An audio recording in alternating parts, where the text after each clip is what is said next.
But then one of the other things that's trending, and this I've heard a little bit about some of these specialty cruises. Like if you listen to the radio, they'll do like an 80s cruise, or a certain radio station will do a cruise, for their listeners.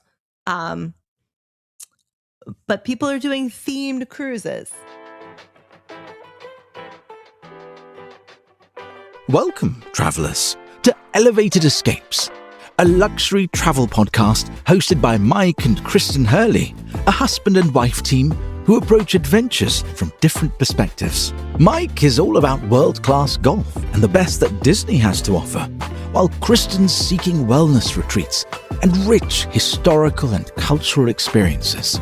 Together, they're big on high-end cruises, unforgettable destinations, and discovering incredible culinary moments. Join them as they explore the world, one elevated escape at a time.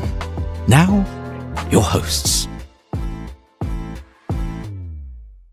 Welcome to episode number 8 of the Elevated Escapes podcast, being recorded in sunny Sarasota, Florida. I'm your host, Mike, joined by my wife and co-host, Kristen. Good evening, Kristen. Hi, Mike. Recording at the evening. Usually we have those shades up and you can see the beautiful Florida skies and the palms, but this evening we're recording a little later. True. Had to get this podcast, been very busy, but we still have to get this podcast up and out on Thursdays. Agreed. So you're going to be editing this tonight? No. Do you need me to teach you how to edit? I don't know if I need you to. If you would like me to learn, I'm happy to learn. Now, if you learn, I don't feel like it's a need in my life. Well, it's a teamwork, right? We're a team. Uh-huh. There's no I in team, correct? Right. So then I shouldn't have to always edit, correct? I'm fine with editing. I'm just giving you a hard time. So what's on the agenda for this evening? We are going to talk about cruises because the world of cruising has changed since what you might think of, back in our parents' day. Back when you used to have to wear black ties, you have a formal dinner and dressed up all the time. Correct. Yeah, the midnight buffets and all that stuff. So there are actually different types of cruises. There are different types of ships. There are different purposes that people have for taking a cruise. It's not just I want to go bake in the sun for a week and see as many, Caribbean islands as I can. So we're going to delve into that a little bit. All right. So we'll jump into that. Just kind of talk about the different segments, as they're called. Yeah. Okay. All right. We'll get into it shortly. We're going to take our first break. I'm Mike. And I'm Kristen of Luxury Travel Advisors, a husband and wife team. Dreaming of your next unforgettable getaway? Let us turn those dreams into reality. From magical Disney vacations and luxury cruises to all-inclusive escapes, world-class golf retreats, and once-in-a-lifetime adventures, we handle every detail so you can simply enjoy the journey. Personalized service, expert planning, and stress-free travel from start to finish. Your next escape starts here. Contact us today and let your extraordinary vacations begin. All right, we are back from break. This is episode number 8 of the Elevated Escapes podcast. Joined in studio with Susie. As always. And as you said, we are going to talk about cruises. Yes. Kind of like a little overview, a little intro. Yeah. So, living here in Florida, cruising is a big thing. And one of the draws for a lot of people is that you don't have to travel as far to the cruise port. A lot of times you can just drive. So it eliminates the expense of a flight and the, associated worries that go along with that about how closely can I book, what if my flight's delayed and then I miss the ship. But Mike was never really interested in cruising. And then we had the opportunity, as we've talked about on a previous show, to do the Disney Vacation Club member cruise. And it changed his perspective, shall we say. I mean, I say it changed my life, but maybe that's a little too much. So changing my perspective might have been a better way to put it. Like, again, I did mention this. I had no interest in going on a cruise because I have no interest in going to a lot of these Caribbean islands. And I didn't realize that you can see an entire country or a couple countries and never have to stay in a strange hotel room or try to navigate in the subway system. It was beautiful. Mhm. Yeah, I mean, there really isn't a corner of the globe now that you can't get to on a cruise ship. No, I mean, you look in Antarctica. Hmm. Now, granted, you have to get on some of those smaller ships because you can't get onto those icebergs, but yeah, you can go all over the place. But that's the thing. I mean, you back in the day, you think about the Love Boat on TV when we were growing up, and it was the big ship, and then you had kind of the Soon we'll be like the uber rich making on their luxury yachts, jumping island to island in the Mediterranean, and those were kind of the two ways you thought about cruising. Um, but now, I mean, the big ships have gotten massive. Yeah. Yeah, what And your big ship was back in the 70s is no longer considered a big ship. and then you have kind of the in-between ships that, are a little more versatile. And then you can still do the ultra luxury, 20 people on a fully catered, one-to-one staff kind of a thing if you want that. Um, but I think, most people kind of fall into 4 segments at this point, wouldn't you say? I would say so. I mean, yeah, I mean, we're looking segment 1 is the mega ships, and that's where a lot of people fall into. Now, would you consider Disney to be a mega ship? I think Disney's kind of right on the cusp I would agree. because their ships aren't as big as, like Royal Caribbean or Carnival, MSC. MSC. Yep. And we'll talk a little bit more about some of the specific lines in a future show, but um, you see the ads on TV and you see, the Carnival's the fun ship, and you see all the Royal Caribbean ships with the big slides and these floating city, basically. I mean, some of them you look at their kind of main drag and it looks like you're in Vegas. Mm-hmm. And a lot of people want that. A lot of people want access to everything they could possibly want by, walking out their door and taking an elevator. And, when they're on the ship, they can get whatever they want. And then they're going to all these different places and, kind of enjoying that, quote unquote, more relaxed aspect of being wherever they are. Yeah, because like you said, a lot of them, they have the casinos, they have millions of restaurants, millions of bars, but then they have a lot of little nooks, little quiet areas where you can escape, adult pools. Right. And, a lot of those lines have their own islands in the Caribbean. So you can do, a day on their island and beach it or whatever if you want to. And they're great options, if you're with a group of friends and that's your vibe, or if you've got a family, especially like multi-generational, you want stuff to keep the grandkids occupied, but, grandma and grandpa still want to be able to find a nice restaurant and, maybe some adult only space. Plus, I mean, you can really get away with a 3 or 4 day trip for not too much money out of pocket. Yeah. Like you said, especially if you're doing, you could do a bachelorette party and all just, you could share a room and split the cost that way. Right. Right. But, that being said, these ships tend to be, because they're so big, they tend to be very crowded. So it's really a more high energy, high intensity kind of a deal. You're going to have lines at the buffets and, the shows are going to be packed. Queues to get on the tenders to get off the ship are going to be long. From what I also understand, though, you're going to get relatively better shows because of how many people they're performing in front of. True. Didn't mean to cut you off there. No, that's fine.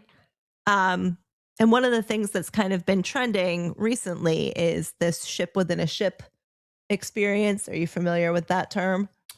I've heard it, but you obviously are a little more familiar. So talk to us about a ship within a ship. So we have some good friends who like to cruise on MSC, but they specifically like the yacht club. Mm-hmm. And it's basically like a club level. Well, you're going to have ship. your butler. You're going to have your Wi-Fi package. You're going to have your drinking package. You're going to have a private dining area. You're going to have a dedicated lounge area. I think a lot of them actually have their own pool area as well. Pool and hot tub. Yep. So you have the benefits of a big ship if you want those restaurants and the shows and everything, but then you have kind of a more private space if you don't want to deal with all of the crowds all the time. Mm-hmm. So, and obviously that's comes at a premium price. But a lot of people really enjoy that option.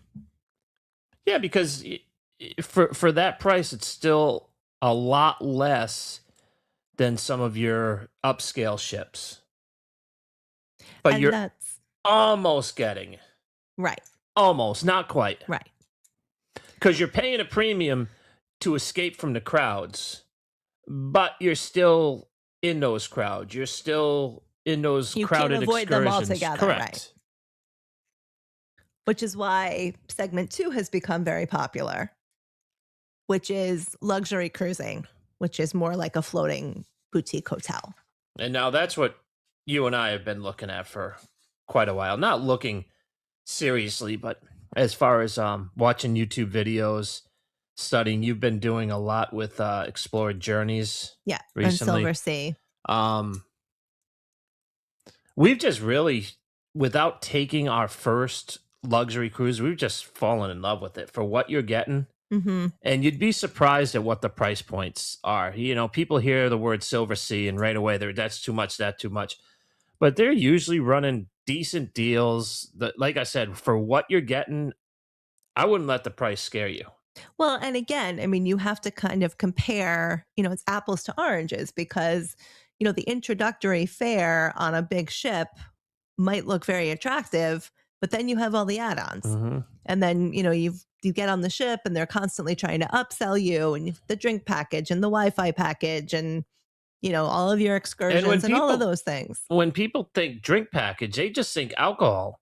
But you need a drink package to get your sodas and your coffee on a lot of these cruise ships as well. So, I think when you look into them a little bit more, the prices aren't quite as crazy as you might think. And, we're of that age where we're kind of over the, I want to party all night. Well, you were over that 30 years ago. Well, that's not entirely true, but 25? Maybe. But I mean, I did Carnival cruises 20 something years ago, and it was the big, party atmosphere. And that's great when you're younger. That's not what I enjoy now. I don't want, club music pulsing, I need that on my soundboard. I'll have to import that. I'd much rather listen to like a nice jazz quartet. You don't want to hear me in the background doing my Not really. Okay. So these really are, it's a more intimate ship. There are usually about 400 to 700 guests. That's a great number too, isn't it? Yeah. That's a great number. And the service is usually right up there. It's, like 2 to 1, 1 to 1 sometimes, depending on the line. The smaller ships mean that you can get into different ports. So you can go into some, I don't want to say off the beaten path because they're usually still pretty popular areas, but, you're not always going to be going to, the Rome or Barcelona, right. Or you're going to be able to go to some of the smaller. Yeah, because we're looking at Explorer Journey, the inaugural Explorer 3, starting in Barcelona and ending in, Lisbon. And there were a lot of like small little islands in Spain that they were going to be hitting, and you're not getting to those islands on an MSC or a Carnival. Right. Now again, like we were saying, these are priced higher, but they're pretty close to all inclusive in a lot of cases. Not all cases, but in a lot of cases. And drinks, gratuities, Wi-Fi, elevated dining. I mean, I think a couple of them maybe have restaurants that you have to pay a little extra for, but the majority of them, their restaurants are included. I mean, the Ritz has a couple Michelins. I mean, who would have ever thought that you're going to have a Michelin rated restaurant on a cruise ship? But if anybody's going to do it, it's going to be the Ritz-Carlton. Right. And I know with Silversea, when you said it's all inclusive, they even include, for the most part, all of their excursions, which is also very nice. Right. And, some of them will do door-to-door service. They'll pick you up at your house and, you don't see your luggage again until you're on the ship. Yeah, bring you to the airport, fly you over Barcelona or wherever your cruise port is. That's a nice option, too. Yeah, that's a really nice option. And you don't have to dink around with all the logistics. It's just taking care of you. Right. Or it's taking care of, sorry. And again, you can get tricked into kind of the pseudo luxury brands where it looks like they're going to include everything, but then, they kind of backdoor you into the Wi-Fi or laundry charges or that sort of thing. But when I go on vacation, I want to feel like I'm being pampered. I want to be relaxed. And I just want things to be easy. I don't want to have to worry, like you said, about the logistics of things or, oh, we can't get into this show because it's too crowded, or we can't get into this restaurant because all of the reservations are taken. Or, smaller ships, smaller excursions. I think it's a really nice option if you have the ability. And from what I understand, a lot of people are taking their kids, when they get to be a certain age.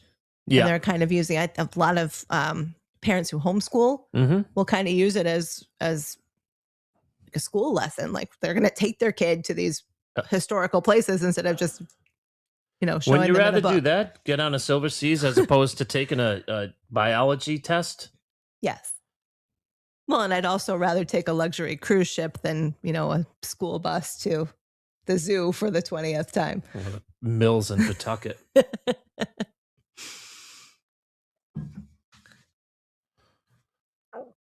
So the third segment is becoming very, very popular now. Very, very popular. And it's a segment that I hadn't heard of until a few years ago.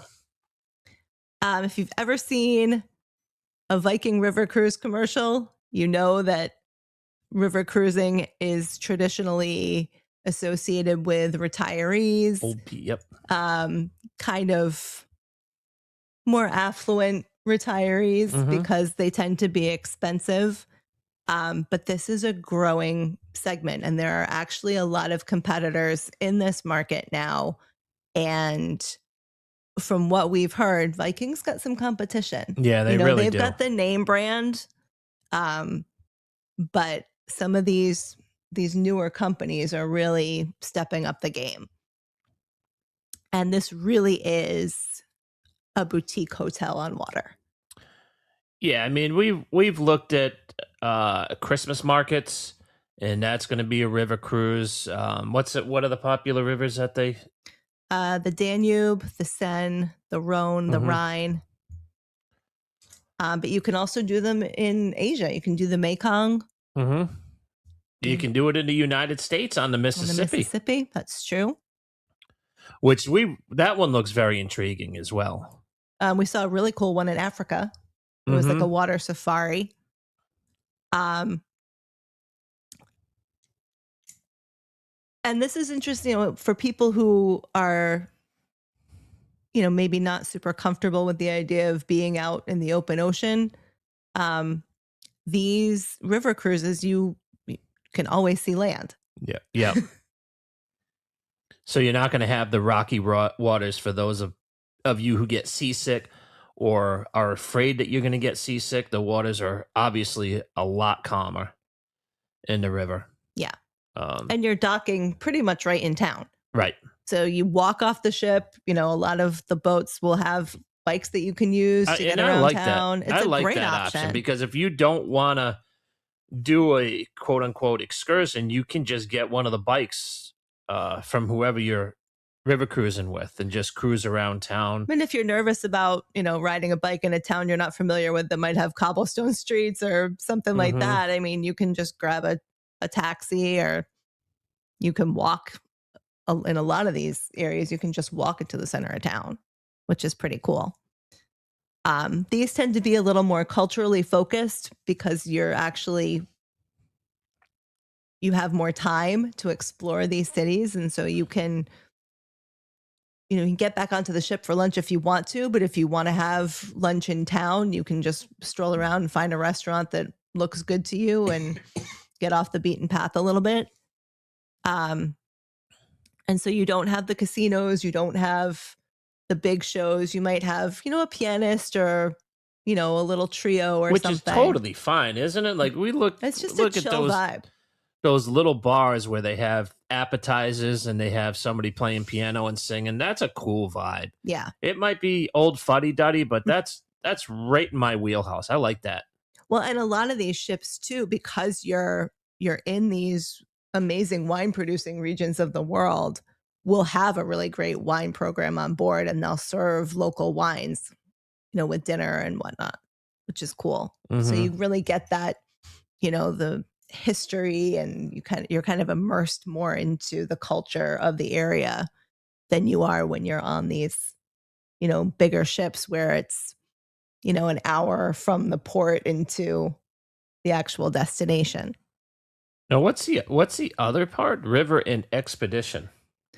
So expedition cruising is what you were talking Is about gonna be earlier like with your Nat Antarctica, Geo. North Pole. Yep. So it's really adventure cruising. It's, the ships are made with reinforced hulls so they can cut through the ice. They have zodiacs, they have kayaks, they have mini submarines on some of these ships. So you're really getting into the environment. And this is an educational experience. It's adventure, definitely, but you are a lot of times with a team of marine biologists, you're with, historians, and you're really getting the knowledge of that place that you're not going to get on your own unless you really dig deep and do your research. But I mean, these people, this is what they do all day. And they're excited to share it with you, and they want you to come away with the knowledge of it and the appreciation for it. The Galapagos, like just a lot of really cool places that you can visit on these ships. So if you always wanted to see, a blue whale up close, or you've always wanted to, learn more about glaciers, I mean, you're going to get that on these ships.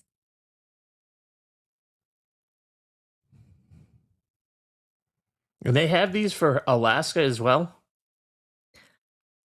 I think there are some in Alaska, yeah. Okay. I'll have to double check because now I'm curious if Alaska would be on.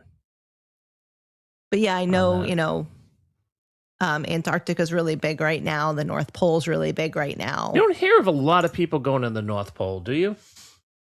You're starting to hear more. Are you really? Mm-hmm. Because I think for me, Antarctica would be my first choice. But I guess if you've already done that, Well, but also, I mean, if you think about it, a lot of people want to see the Northern Lights. And so if you're cruising toward the North Pole, you're going to see the Northern Lights. Yep. Most likely. So what else? Is there anything we missed?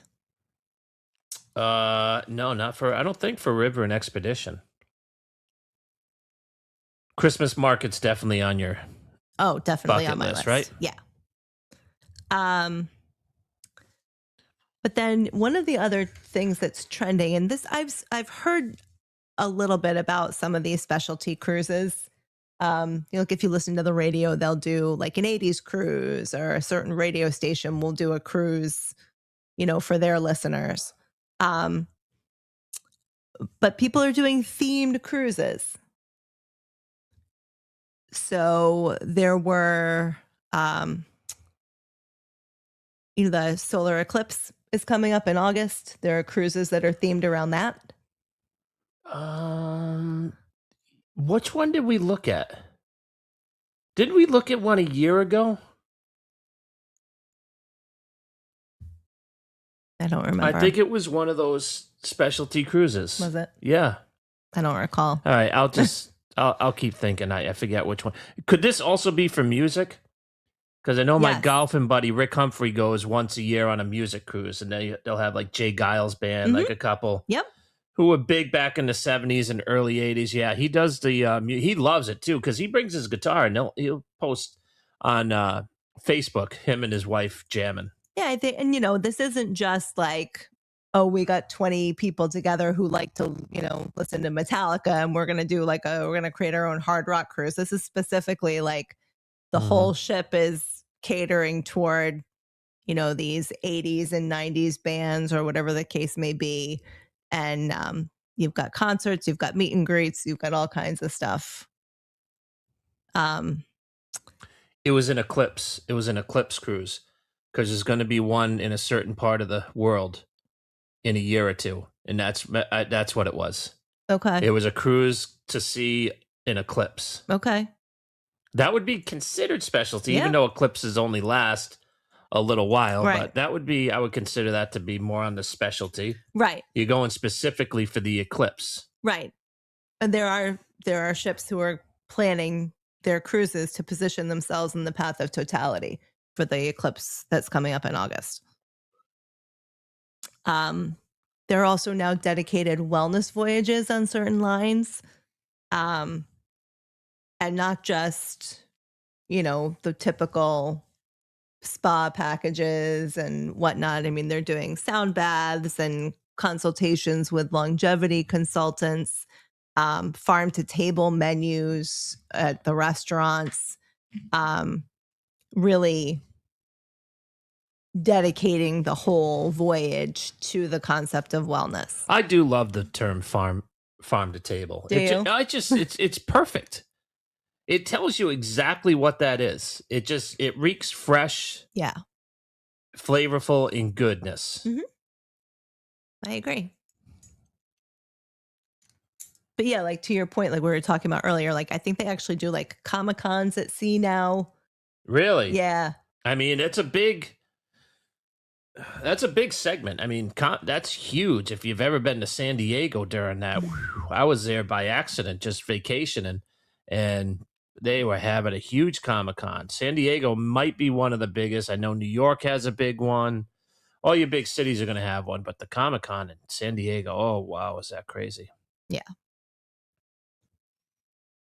So they also do, I don't know if they necessarily like sell it out, but then they have a lot of sports cruises. Oh, really? Yeah, like I know the Florida Gators will have a cruise. Oh, I didn't know that. Yeah, some of your major league teams will have a cruise. Something I kind of looked into when I was a sports fan years and years ago. But yeah, I mean, you can find a cruise for kind of whatever niche you're into now. Even if it's just, a specific week on a specific line, it's becoming more and more popular. So it's really not a matter anymore of just saying like, oh, I want to go on a cruise. It's like, okay, well, what kind of a cruise do you want to go on? Exactly. Because the Florida down to the Bahamas is fine, but there's just so much more out there that I don't think a lot of people realize. Yeah, I mean, I know some people who cruise a lot, and they have done, transatlantic voyages, and they've done the Panama Canal, and they've done, all kinds of crazy things, and they just really, really love it. And, it's kind of like if you can dream it, you can do it now. So, you really have to kind of figure out what it is you're looking for in a cruise vacation. I'd say transatlantic is high on my list just because I would like to get lost on the boat for 5 days and just chill Mm-hmm. and eat and watch shows and not be forced to have to get off the boat to go do something. Yeah. Yeah, and that's the thing. I mean, do you want the mainstream ship with the 3,000 plus guests, or do you want the expedition cruise? And those tend to be really small. Those are usually like 100 to 500 people. Right. And those costs are high, just because of the logistics involved in getting people there and the safety precautions and the knowledge of the people who are traveling with you. You got to pay for that. That's what I was going to say. You got to pay. You're paying a lot of money for these people to be on the ship. So, something to think about. So if you're thinking about cruising, let us know in the comments. There's a line that you're looking at if there are questions that you have, and we will be happy to follow up. So I think with that being said, we'll wrap up in just a second. So what do you want to do in the weeks? You want to continue talking about cruising? Maybe we can dive a little deeper into each segment and talk about who the players are. And yeah, I think that's a good idea. Maybe talk about some of the lines that we've been looking at lately. People that, may not be the big names in terms of the splashy commercials and whatnot, but people that we think are doing things the right way. Exactly. People that we're excited to cruise with. Exactly. Yeah, exactly. And there's just so many boutiques that, like you said, a lot of people never heard of before, Right. because you always see the commercials for the Royal Caribbean and the MSC and the Disney and the Viking. Yep. Right. So hopefully this was helpful. I learned a lot. Good. That's always the goal. You did a great job hosting here. Thank you. Thank you so much for listening. All right. I'll wrap us up. Find us on Instagram, Facebook, Twitter, and YouTube. Travel with Mike and Kristen. All of our social media links will be in the show notes, and join our Facebook group, Travel with Mike and Kristen. For my co-host Kristen, I'm Mike. Thanks for listening, and we'll talk again soon. Good night.